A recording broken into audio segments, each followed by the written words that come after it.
जय हिंद, नमस्कार। मैं मोहन पाठक और आज चर्चा करने वाले हैं कि पनौती कौन है। आपने देखा होगा कि पिछले दिनों मैंने पनौती कौन या पनौती का अर्थ क्या होता है इस पर हमने डिटेल में चर्चा किया हुआ था। लेकिन पनौती है कौन, आइए जानते हैं। इसका मतलब आप खुद निकालिएगा। सिर्फ ये चुनावी विश्लेषण है, इसको बहुत ज़्यादा सीरियस में मत लीजिएगा। लेकिन एक चीज़ हम यहाँ पे समझने की कोशिश करेंगे कि किस प्रकार से हमारे देश में देश की जनता का मूड क्या है और 2024 में क्या हो सकता है, इसकी क्या संभावनाएं हैं। क्योंकि ये जो चुनाव हुआ है राजस्थान, मध्य प्रदेश, छत्तीसगढ़ और मणिपुर में, तो मिजोरम में, तो मिजोरम जो है, मिजोरम में जो चुनाव हुआ है उसकी काउंटिंग आज नहीं की गई है। इसकी काउंटिंग कल की जाएगी, यानी कि 4 दिसंबर को काउंटिंग होगी। तो मिजोरम को हम यहाँ पे अलग कर देते हैं। बात करेंगे राजस्थान की, मध्य प्रदेश की, छत्तीसगढ़ की और तेलंगाना की।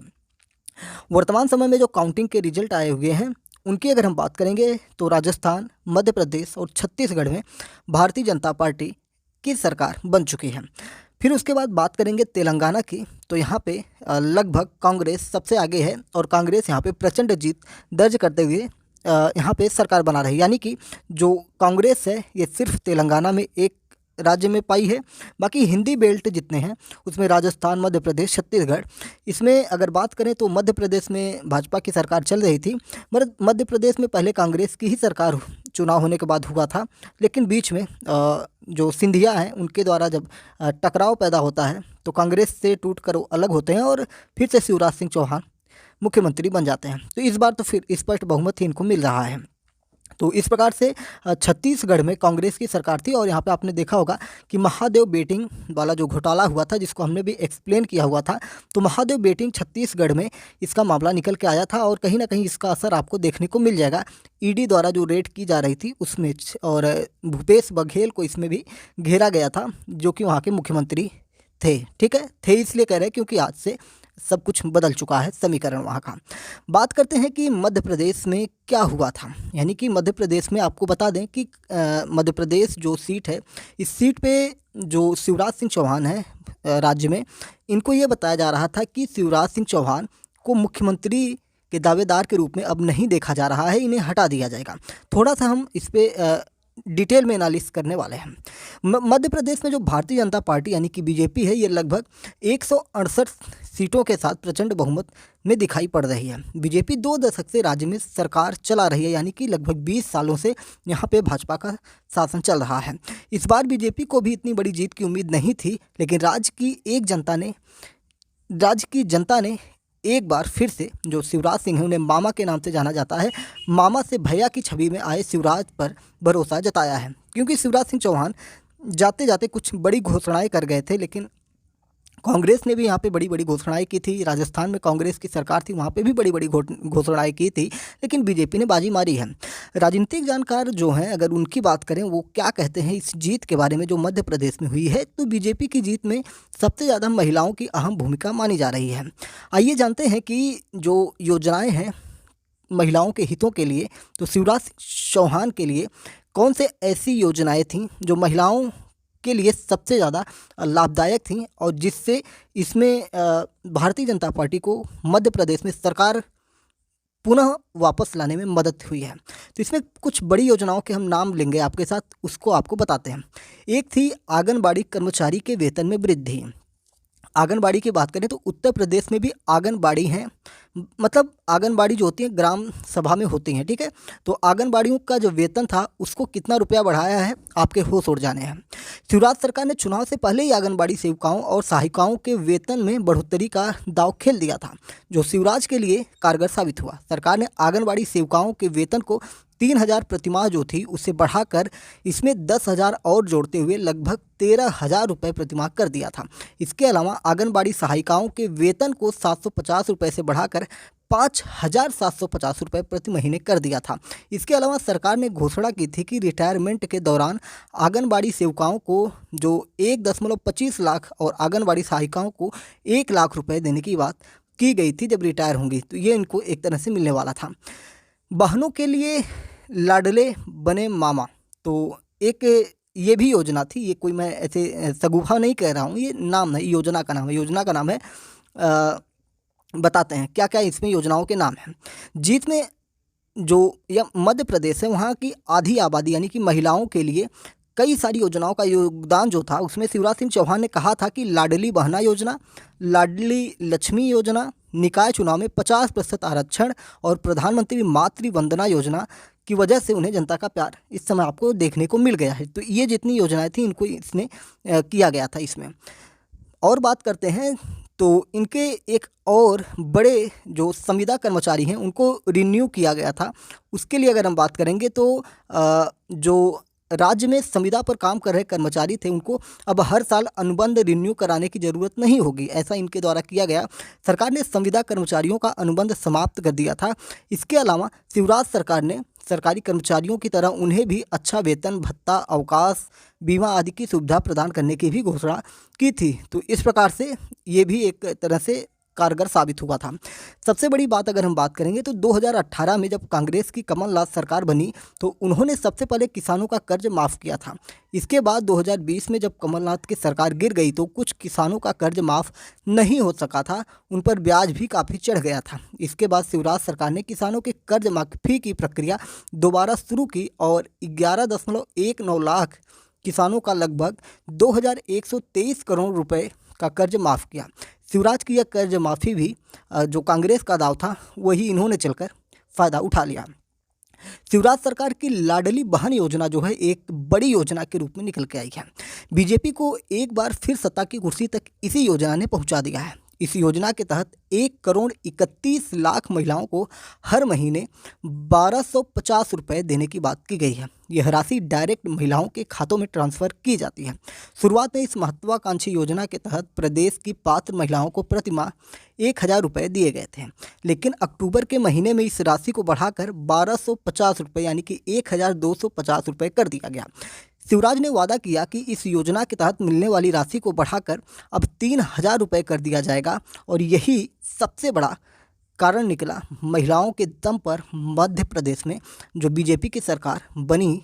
ये आप देख रहे हैं कि सिर्फ क्या कहें ना वो क्या कहते हैं फ्री वाला जो चीज़ें हैं, जैसे केजरीवाल लगातार दिल्ली में इसको अप्लाई किए हुए थे, पंजाब में अप्लाई किए हुए थे, वही मुफ्त वाला जो सिस्टम है उसको अब भाजपा भी कैप्चर कर लिया, जबकि भाजपा इससे बचती थी। लेकिन प्रेजेंट टाइम में जो स्थिति परिस्थिति देखने को मिल रही है, भाजपा भी अब इस पर नज़र गड़ाए हुए है। बीजेपी की तरफ से इमोशनल अपील भी बहुत सारी की गई थी, जिसमें शिवराज सिंह चौहान को बतौर मुख्यमंत्री उम्मीदवार के तौर पर नहीं उतारा जा रहा था। इस बात के कयास लगाए जा रहे थे कि अगर बीजेपी चुनाव जीतती है तो शिवराज को मुख्यमंत्री पद से हटा दिया जाएगा, एक नए मुख्यमंत्री को लाया जाएगा। इससे संदेश यह गया कि शिवराज का जादू अब मध्य प्रदेश में नहीं है, उनकी स्थिति कमज़ोर हो गई है। लेकिन इस मुद्दे पर शिवराज सिंह ने आखिर वक्त पर इमोशनल कार्ड खेल दिया। चुनाव प्रचार के दौरान शिवराज मतदाताओं से यह पूछते नजर आए कि क्या आप नहीं चाहते हैं कि आपका मामा, आपका भाई मुख्यमंत्री बने। शिवराज के इस सवाल पर वोटर्स ने भारी शोर के साथ उनके पक्ष में जवाब दिया। अब एक बार फिर दिलाकर जनता ने यह साबित कर दिया है कि शिवराज सिंह चौहान मध्य प्रदेश की पसंद हैं। तो इस प्रकार से अगर आप देख रहे हैं कि मध्य प्रदेश की जो सत्ता है वो फिर से शिवराज सिंह चौहान के हाथ में आ गई है। राजस्थान में भी कई बड़े खेल हुए हैं।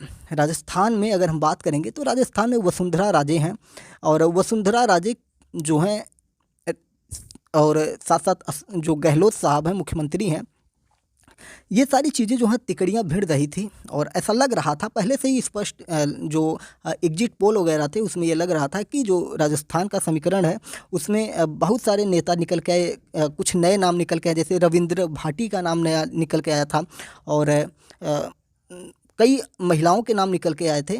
तो एक तरह से विकल्प के रूप में भी जो वसुंधरा राजे हैं उनके विकल्प के रूप में भी देखा जा रहा था। एक बालकनाथ संत है, जैसे उत्तर प्रदेश में योगी आदित्यनाथ हैं, तो बालकनाथ का भी नाम निकल के राजस्थान में आया था कि उन्हें मुख्यमंत्री बना दिया जाएगा। देखिए, जब मुख्यमंत्री का चयन होगा तो सारे मुख्यमंत्रियों की बायोग्राफी हम लेके जरूर आएंगे, उनके पॉलिटिकल करियर के बारे में क्या क्या चीज़ें हुई हैं, चाहे शिवराज हो, चाहे जो भी मध्य प्रदेश में सरकार बने या राजस्थान में बने, छत्तीसगढ़ में बने, मिजोरम का कल रिजल्ट आएगा तो उस पर चर्चा हम कल करेंगे। तो सबके बारे में हम डिटेल से चर्चा करेंगे। बात करें 4 राज्यों के विधानसभा चुनाव परिणाम आ गए हैं और इनमें राजस्थान, मध्य प्रदेश, छत्तीसगढ़ में बीजेपी पूर्ण बहुमत से सरकार बना रही है। तेलंगाना कांग्रेस जो है प्रचंड जीत के साथ आगे बढ़ चुकी है। केसीआर की पार्टी बीएसआर राज्य में हैट्रिक लगाने से चूक गई है। और किस राज्य में किसकी सरकार बन रही है तो हमने आपको बता ही दिया है। तेलंगाना के बारे में कुछ बातें अगर आपको मैं बताऊं तो चुनाव परिणामों के बीच चुनाव आयोग ने तेलंगाना में एक बड़ा फैसला लिया है। आयोग ने तेलंगाना के डीजीपी अंजनी कुमार को सस्पेंड करने का आदेश दिया है, यानी कि चुनाव आयोग के आदेश पर डीजीपी को सस्पेंड किया गया है।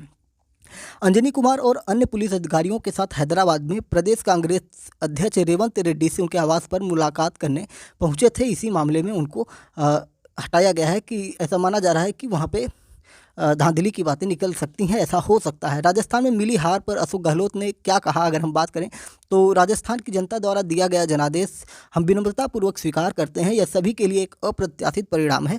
यह हार दिखाती है कि हम अपनी योजनाओं, कानूनों और नवाचारों को जनता तक पहुंचाने में पूरी तरह कामयाब नहीं रहे हैं।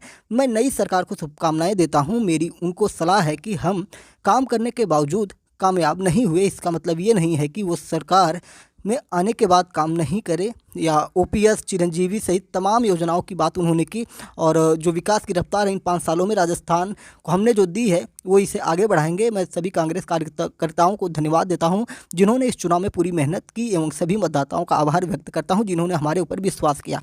ये बातें इन्होंने बताई थी। तो जिस प्रकार से आप चीज़ें देख रहे हैं तो भाई साहब खेला हुआ है बीजेपी डंके की चोट पर।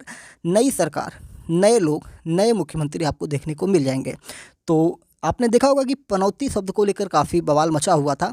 और पनौती कौन है आपको तय करना पड़ेगा कि किस राज्य में कौन सा नेता पनौती है, किसके लिए पनौती है, ये जनता तय कर चुकी थी। और पनौती कौन है उसको सीधा सीधा जवाब स्पष्ट है, किसी का नाम लेने की ज़रूरत नहीं है।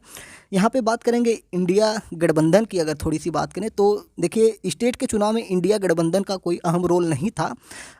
सभी राज्यों में कांग्रेस अपना दम दिखाने की कोशिश कर रही थी और फूले हुए गुब्बारे में जैसे ही सुई चुभोते हैं और फूट जाता है, वही हालत हुई। अगर इंडिया गठबंधन को साथ लेकर कांग्रेस चली होती तो शायद राजस्थान, मध्य प्रदेश और छत्तीसगढ़ में कुछ खेल किया जा सकता था। लेकिन इनके द्वारा अहंकारपूर्ण जो राजनीति होती है, खैर राजस्थान में अगर देखी जाए तो मुझे लग रहा था कि राजस्थान में कांग्रेस अच्छी पकड़ में आएगी, क्योंकि कई योजनाएं ऐसी थी जो बढ़िया योजनाएं थी। लेकिन जो इनपुट निकल के आ रहे हैं राजस्थान में, गुंडागर्दी, देखिए राजस्थान में कुछ इशू ऐसे हो चुके थे जिसकी वजह से राजस्थान में सरकार जानी तय थी। जैसे बताते हैं कौन, प्रधानमंत्री नरेंद्र मोदी को टारगेट करके पनौती शब्द कहना राहुल गांधी के द्वारा। राहुल गांधी को अभी तक ये समझ में नहीं आया, जैसे अरविंद केजरीवाल हैं वो प्रधानमंत्री को अब बड़ा बुरा भला बोलने से बचते हैं, लेकिन राहुल गांधी अरविंद केजरीवाल से सीख नहीं ले रहे हैं और इसका खामियाजा इन्हें लगातार भुगतना पड़ रहा है। पनौती शब्द की बात हुई, साथ ही साथ वहाँ पे कन्हैया नाम की एक व्यक्ति की कुछ अज्ञात आतंकियों द्वारा, या जो भी कह सकते हैं व्यक्तियों द्वारा, जो राजस्थान के ही नागरिक थे, उनके द्वारा इनकी गर्दन काट दी जाती है, और वो नुपुर शर्मा वाले मामले में। तो जिसका भी मलाल यहाँ पे आपको देखने को मिल सकता है। और कहीं ना कहीं ये सारी चीज़ें इसका फैक्ट रहा था। महादेव वेटिंग में कांग्रेस के मुख्यमंत्री का घोटाले में नाम आना छत्तीसगढ़ में, इसका भी असर लगातार देखने को मिल रहा था। ये सारी घटनाएं एक दूसरे से अगर आप जोड़ेंगे तो कहीं ना कहीं नरेंद्र मोदी की छवि निखर के सामने आई है और उन्होंने अपने नाम पर मुहर लगवा दी है। अगर बात करेंगे तेलंगाना में अगर हार हुई है तो नरेंद्र मोदी की तेलंगाना में हार हुई है। अगर राजस्थान, मध्य प्रदेश, छत्तीसगढ़ में जीत हुई है तो नरेंद्र मोदी के नाम पर मोहर लगी है। यानी कि हिंदी बेल्ट जो है वहाँ पे प्रधानमंत्री नरेंद्र मोदी का जादू छाया हुआ है। तो चलिए फिर मिलते हैं कुछ बड़ी अपडेट के साथ, न्यूज एनालिसिस करते रहेंगे। और भी जो अपडेट होंगी, कौन मुख्यमंत्री बन रहा है, सबके पॉलिटिकल कैरियर की चीज़ें लेकर एक बार फिर से हम आएंगे राजनीतिक विश्लेषण में। तो चैनल पर नए हैं तो MPS हिंदी को सब्सक्राइब करके डेली करंट अफेयर्स और न्यूज एनालिसिस के लिए हमारे साथ जुड़ सकते हैं। जय हिंद, नमस्कार, भारत माता की जय।